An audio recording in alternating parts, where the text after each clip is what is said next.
Let's return to the topic at hand, the animal disease traceability proposal. Cattleman to Cattleman reporter Brian Baxter recently had a chance to visit one Texas cattle operation that has a long-standing traceability program already in place. We're primarily a stocker cattle operation. We do have a set of backgrounding pens. We may feed some cattle in these pens from time to time. We don't do it much anymore. At one time we did have a cow herd of registered Gelbvieh and Red Angus. However, we're down to from about 200 cows to about 24 cows because of the drought. We'll probably pare those down again before it's said and done. Like other ranchers in the Texas Panhandle, Jay Johnson is dealing with extreme drought, but he believes in taking the long view when it comes to his operation and not just about the weather. He's had an animal traceability program in place for about 10 years now. The way I define animal traceability is my ability to know where an animal came from. So for us, maybe what ranch it came from or what sale barn it came from. And then as it passes through us and then on to the feed yard and then on to the packing house. So tracing every stop that animal makes in its life. Jay started an animal traceability program for economic reasons to add value to his cattle. We probably started handling age and source cattle about 4 years ago. And then it's evolved into buying or having, we still have a few cows around maybe that we did the non-hormone treated cattle, the NHTC cattle, that meat would be eligible to export to Europe. But he says there are other reasons why animal traceability is important. First one is from a disease standpoint. It's probably not if, but when we finally do have a disease outbreak that could be damaging to the industry, knowing where that animal has been along its lifetime, if we can trace back and limit the damage to our industry, I think that's important.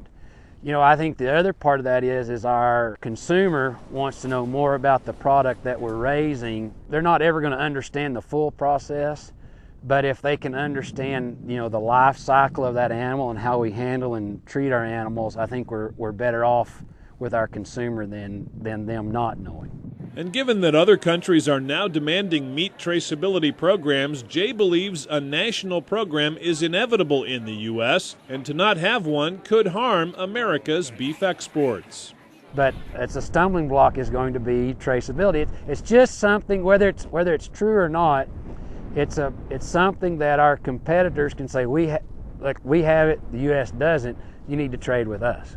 And so it's something that a China or a Korea or whoever can say, y'all really need to have that before we're going to open any more access to our markets.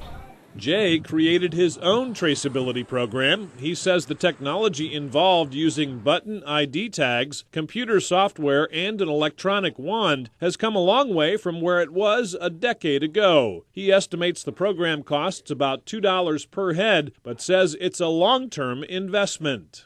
If we learn how to utilize that data, then that $2 is cheap. Because if it keeps me from buying a set of calves that don't work, or if it helps me market a set of animals that I can say, all right, yeah, I put that $2 tag in them, so I have this information, and a feed yard says, well, that's worth $3, then I'm $1 ahead. I think that's the way I look at it. It's an opportunity for me to add value. Jay's family has been ranching in the Panhandle for nearly a century. He intends to take his operation forward with programs like animal traceability, and he recommends cattlemen and women learn about it now. At least investigate it and learn about it, what you can, and how it would apply to your operation, because don't let it sneak up on you and one day the government say, all right, next time you ship cattle from Montana to Texas, we don't care what size they are, you've got to have documentation to trace those animals from point A to point B. But don't be afraid to at least explore the opportunity for change. It may not fit your operation, and if it doesn't, you don't have to do it. But if you don't explore and keep trying to find a better way, not necessarily a newer way, but a better way to improve your operation, you're not ever going to grow. Reporting from Happy, Texas, I'm Brian Baxter for NCBA's Cattleman to Cattleman. And we're taking your questions live. Give us a call now at 1-888-824-6688 to ask our panel of experts about traceability, or email us at c2c@beef.org.